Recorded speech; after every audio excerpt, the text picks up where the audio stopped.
BFM Bourse, Culture Bourse. Ah, puisqu'on parle des banques, même votre banquier va apprendre des trucs là. Culture Bourse, votre formation quotidienne au marché. Julie Cohen-Horton et ses experts vous accompagnent. Bonjour Julie. Bonjour Guillaume, bonjour à tous. Et oui, et votre banquier, eh bien, il lui suffit simplement de nous écrire. L'adresse c'est bfmbourse@bfmbusiness.fr et il y a aussi ce QR code qui va s'afficher sur vos écrans. Julie, dans la vie, tout ou presque est question de logistique. Alors justement, on va parler d'un spécialiste français de la logistique qui porte bien son nom d'ailleurs. C'est le titre Idée logistique avec cette question que Gabriel nous a adressée. Il nous signale que le titre fait du surplace alors qu'il table sur une belle croissance et il veut comprendre tout simplement pourquoi. Eh bien, on va poser la question tout de suite à Eric Lewin pour Bourse Direct. Bonjour Eric. Bonjour ma chère Julie. Eric, qu'est-ce qui bloque avec Idée Logistique ?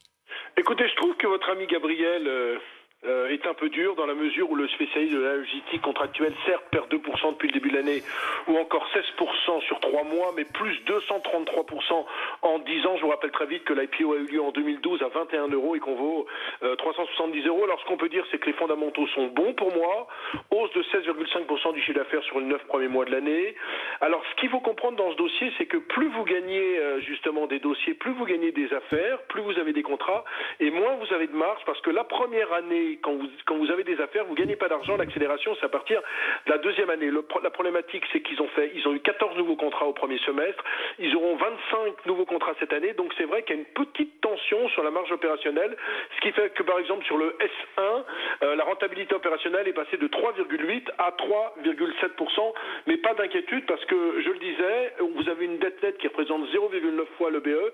Et donc, c'est un très très beau dossier, même si on vient de subir des prises de consolidation. Donc a priori pas d'inquiétude et du coup si on détient ce titre en portefeuille, qu'est-ce qu'on doit faire ? Absolument le garder.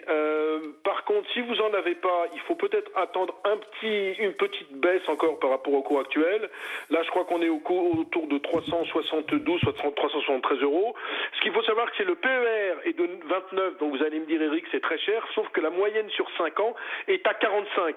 Donc c'est bien moins cher que sa moyenne historique. Et donc moi, comme les marchés, Guillaume l'a rappelé, ne sont pas très bons en ce moment, on perd 1,7 actuellement à Paris. Moi, j'attendrai un petit peu, peut-être un passage sous les 350 €. Et puis, sous les 350 €, je pense qu'il faut avoir 5% de son portefeuille sur Idée Logistics, qui reste en plus une exceptionnelle valeur défensive. Merci beaucoup, Eric Lewin.